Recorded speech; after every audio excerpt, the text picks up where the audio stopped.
우선 첫 번째, 미국의 대선 시스템에 대해서 먼저 말씀을 드릴 건데요. 미국 이번에 이제 11월 달에 11월 5일이죠. 이 11월 5일에 2024년 미국 대선이 예정이 되어 있습니다.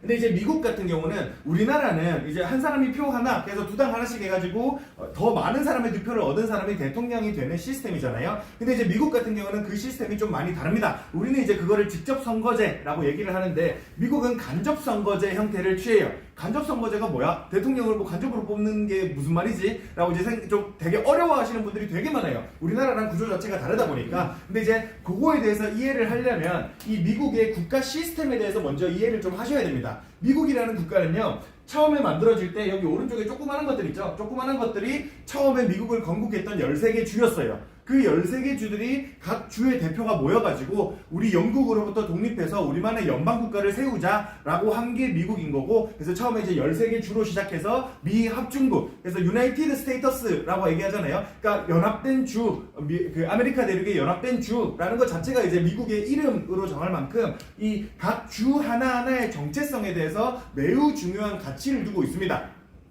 그러다 보니까 미국이라는 나라는 연방군뿐만 아니라 각 주에도 주의 방위군이 따로 존재를 해요. 각 주를 지킬 수 있는 군대들이. 그래서 그 정도로 이제 각 주의 정체성에 대해서 매우 중요하게 생각을 하고 있다 보니까 이 각 주도 국가 하나로 보는 겁니다.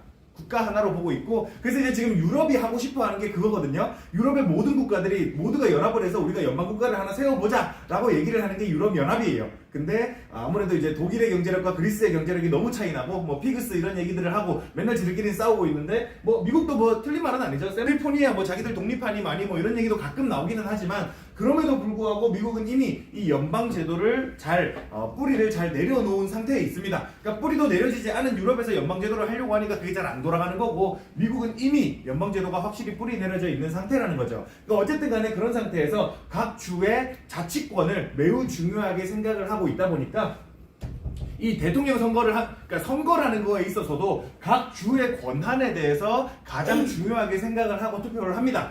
그러다 보니까 이 미국의 대선 시스템이 내가 대통령을 직접 뽑는 게 아니라 내 주에서, 내가 속해 있는 주에서 그 주의 선거인단을 뽑는 거예요. 그러니까 그 선거인단을 뽑으면 그러니까 그 주 안에서 더 많은 과반의 표를 얻은 선거인단이 당선되는 겁니다. 그래서 만약에 이제 뭐 캘리포니아 주에서 각각의 인구들이 뭐 2020년 대선을 예로 들어볼게요. 뭐 트럼프에다가 49%를 뽑았고 바이든에다가 51%를 뽑았다고 친다면, 그러면 여기에 있는 선거인단은 전부 다 바이든의 표가 되는 겁니다. 뭔 말인지 이해되시죠? 그러니까 각 주 하나를 하나의 정체성으로 보겠다라는 거죠. 그래서 이런 식의 간접 선거제가 이루어지고 있습니다. 그래서 이제 각 주의 국민들은 대통령을 직접 뽑는 게 아니라 대통령을 뽑을 선거인단을 뽑는 거예요. 그래서 그 선거인단의 수는 어떻게 배정이 되냐? 인구수에 따라서 배정이 됩니다. 그래서 인구수가 가장 많은 곳은 캘리포니아 54개의 선거인단을 가지고 있고요. 그 다음에 이제 텍사스가 40개의 선거인단을 가지고 있고, 그 다음에 이제 플로리다 30개의 선거인단을 가지고 있고, 주로 이제 뭐 전통적인 주가 좀 더 선거인단이 많이, 동부 쪽이 좀 더 선거인단을 많이 가지고 있다라고 말씀을 조금 드릴 수가 있겠습니다. 근데 이제 그러는 와중에도 2020년 대선을 한번 보면요. 그러니까 주로 이제 서부 쪽이나 동부 쪽, 그러니까 IT 산업 쪽이 좀 이쪽이 핫하잖아요. IT 산업이 핫한 곳이나 금융 산업이 핫한 곳들은 주로 이제 민주당을 지지하는 모습들을 조금 볼 수 있고요. 그리고 이제 중부, 주로 농사를 짓는다거나 아니면 전통 제조업을 하는 곳들이 주로 이제 공화당을 지지한다는 것을 알 수가 있습니다. 그리고 이제 여기서 또 말씀드려야 될 거는 미국은 이제 공화당과 민주당이라는 양당 시스템으로 운영되는 나라다라는 거죠. 약간 이제 뭐 여기서 이제 정치 얘기를 하면 끝도 없지만, 제가 또 뭐 정치를 뭘 안다고 또 여기서 정치 얘기를 하겠습니까? 저는 정치를 모르니까 그냥 대충 공화당이 보수고 뭐 민주당이 진보다 뭐 이 정도로만 알고 계시면 될 것 같고요. 그래서 이제 전통적으로 이제 전통적인 산업을 하는 곳들이, 농업과 이제 제조업을 하는 곳들이 이제 주로 공화당을 지지하고, 지금 3차 산업 이후 그쪽에는 이제 금융, 서비스업 관련된 것들을 하는 주로 하는 지역들이 민주당을 지지한다라는 걸 좀 알 수가 있는데, 근데 이제 재밌는 거는 이 선거인단들이 다 이제 몰표가 되니까 그렇게 되는 게 이제 정상인데, 가끔 보면 이제 한 놈씩, 네브래스카에서는 원래 이제 5표가 배정이 됐었는데, 2020년 대선이에요, 지금 이거는. 5표가 배정이 됐었는데, 한 표는 또 민주당이 가 있습니다. 그리고 이제 또 메인주 같은 경우는 4표가 배정이 돼 있는데, 한 표가 선거인단 한 명이 또 트럼프에다가 찍었습니다. 그러니까 요런 거는 뭐냐? 하실 수가 있는데 이런 거가 가끔 선거인단이 배신을 때린대요. 선거인단이. 그러니까 선거인단을 뽑아놨는데 그 선거인단이 간혹 가다가 그러니까 민주당 선거인단을 뽑았는데 그 사람이 간혹 가다가 공화당을 찍는 경우도 있다는 거예요. 그러니까 이제 이런 경우가 있는데 근데 이제 대선의 판도를 바꾼 적은 한 번도 없답니다. 그래서 이런 배신이 언제나 한 번씩은 나온다라는 것을 좀 알 수가 있고 근데 이제 저는 이제 사견이지만 저의 개인적인 생각이지만 이 제일 똑똑한 사람들 모아놨다는 300명 국회에서도 갑을 이런 거 할 때 뭐 이상하게 적어놔가지고 무효표를 만드는 놈들이 있잖아요. 그 300명 똑똑한 사람만 모아놓은 국회에서도 그러니까 이제 통계적으로 이 좀 어딜 가나 한 여기 한 600명 정도의 사람이 있으면 한두 명쯤은 등신들이 좀 있을 수 있다는 거죠. 사견이지만 약간 얽혀가지고 잘못 찍은 놈들일 수도 있지 않을까라는 개인적인 생각도 조금 해봅니다. 근데 이제 어쨌든 간에 미국은 요 공화당과 민주당이라는 양당 체제를 가지고 있고 이 당에서는 대통령 후보를 한 명만 낼 수 있습니다. 한 명만 낼 수 있다 보니까 이제 미국도 그 당에서 대통령 후보를 내기 위한 선거를 또 진행을 하게 되겠죠. 근데 이제 우리나라 같은 경우는 2년 전에 우리나라도 대선을 했잖아요. 대선을 했는데 윤석열이 그 국힘 후보로 나왔었잖아요. 근데 그거 관련해서 국힘에서 누구 나오냐 저거 나오냐 뭐 그거 가지고 우리 그 전 국민적 이슈가 된 적은 별로 없었잖아요.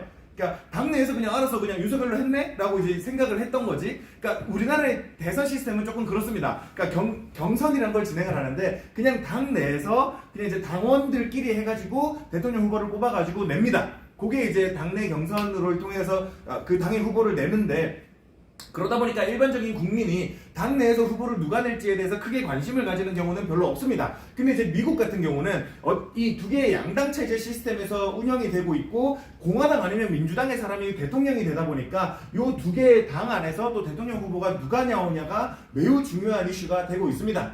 그리고 가장 최근에 이제 미국에서 그 각 당의 대통령 후보를 뽑아내기 위한 경선 절차를 진행을 하기 시작을 했습니다. 그리고 가장 그 경선의 절차가 어떤 것들이 있냐를 말씀드리려면 이 코커스랑 프라이머리라는 게 있는데요. 코커스라는 게 이제 우리가 익히 알고 있는 우리나라처럼 당 사람들끼리 모여가지고 전당대회를 통해가지고 이제 경선을 진행을 해서 후보를 누구를 만들자. 요게 이제 코커스라는 겁니다. 근데 이제 코커스 방식은 어느 정해진 회견장이 있어가지고 그 회견장까지 직접 가야 됩니다. 그리고 그 당원들만 갈 수가 있어요. 당원들만 그 자리로 직접 가가지고 거기서 이제 2시간, 3시간씩 회의를 거듭한 끝에 후보 이걸로 내겠습니다. 라고 정하는 게 코커스입니다.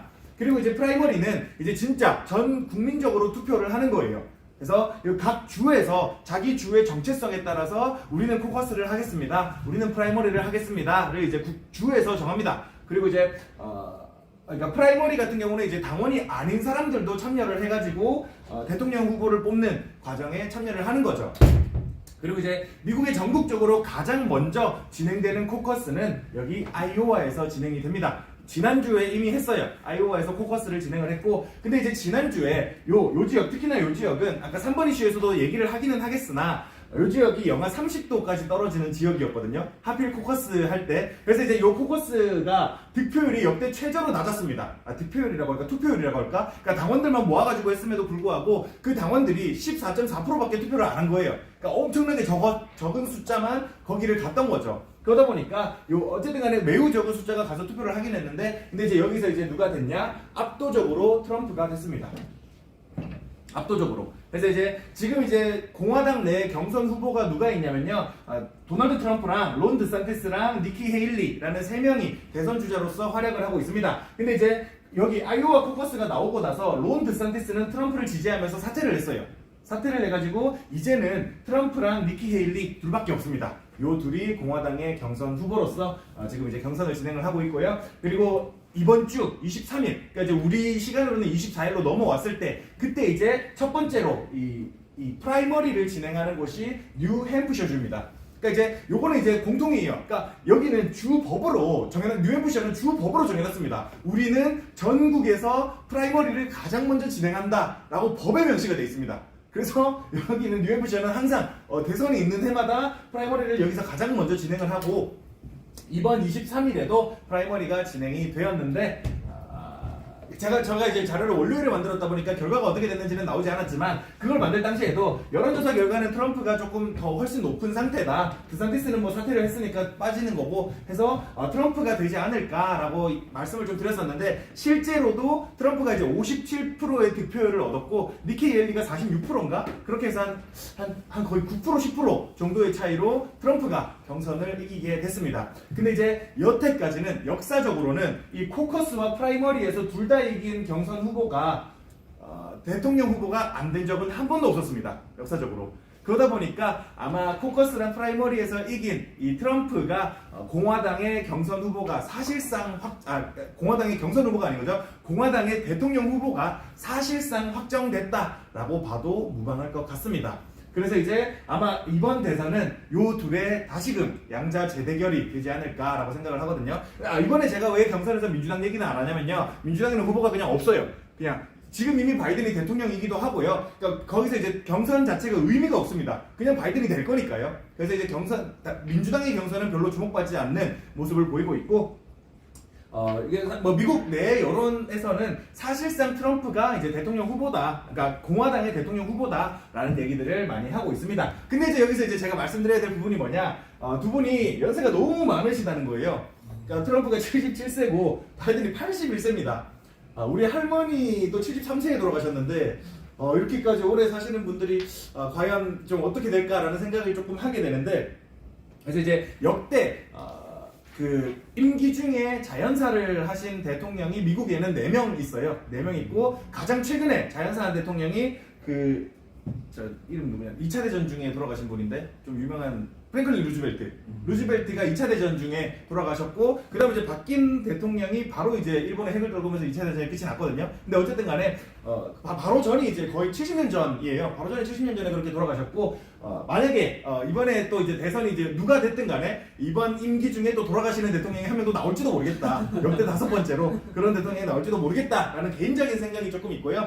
그렇게 된다면 이제 부통령이 권한대행을 하게 되잖아요. 그러니까 지금이야 바이든의 이제 정치적 성향, 어떤 그 방향성 이런 것들이 이제 미국의 방향성을 보면 대충 알겠지만 트럼프도 뭐 4년 전에 했으니까요. 4년 전에 한번 대통령을 했으니까 트럼프 이 사람은 와, 이 아저씨는 되면 또 러시아 나토 가입시키는 거 아니야? 뭐 이런 식의 얘기가 나올 정도로 공화당 치고는 되게 급진적인 분이신데, 어쨌든 이제 두 사람의 이제 정치적 성향은 아는데, 문제는 만약에 이분들이 이제 서거하실 경우에 그 부통령이 권한대행을 하게 될 텐데, 그 권한대행을 하게 될 부통령의 성향도 파악을 할 필요가 조금 있을 것 같다라는 생각이 조금 듭니다. 그래서 이제 바이든의 부통령은 지금 이미 있는데 카밀라 해리스라는 사람이고요. 그 사람이 이제 민주당 내에서도 되게 급진 좌파적인 성향을 가지고 있다라고 하더라고요. 되게 급진적인. 그래서 만약에 바이든이 되고 바이든이 이제 서거하게 되면 되게 미국의 방향성은 급진적으로 갈 수 있다라는 거고, 제가 알기로는 트럼프가 아직 부통령이 지명이 안 된 걸로 알고 있거든요. 이거 한번 확인을 해봐야 되기는 한데,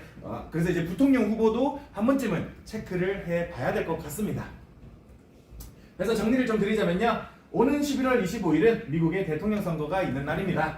미국은 각 주들이 모여서 만들어진 연방국가이고 그들의 독립성을 중요하게 생각하기 때문에 선거에서 더 많은 득표를 얻은 후보가 그 주에 선거인단을 모두 가져가는 승자 독식 제도를 취하고 있습니다. 그에 따라 공화당과 민주당이 대통령 선거에 출마할 후보를 뽑는 경선이 지금 현재 진행형이고요. 민주당에서는 현 대통령인 조 바이든 외에 인물이 없기 때문에 경선이 딱히 주목받지를 않는데, 공화당에서는 트럼프와 드산티스, 헤일리 3인이 주요 대선 주자이고요. 아이오와주 코커스 결과가 나오자 드산티스는 트럼프를 지지하면서 후보를 사퇴했고, 23일 있었던 뉴햄프셔주 프라이머리 결과에도 트럼프가 이겼습니다. 트럼프가 이제 압승을 해버려가지고 공화당 대선 후보의 윤곽이 사실상 이제 트럼프가 될 가능성이 매우 높아졌다라고 말씀을 조금 드릴 수가 있겠습니다. 그래서 이제 실제로 이제 지금 여론조사를 해봐도요, 트럼프를 뽑겠다. 아직까지는 여론조사가 막 엄청 이제 그러니까 확정적이다 이런 의미를 가지진 않지만요. 지금 여론조사를 해보면요, 트럼프를 뽑겠다가 40%대 중반 정도 나오고 바이든을 뽑겠다가 30%대 중후반 정도밖에 안 나오고 있어요.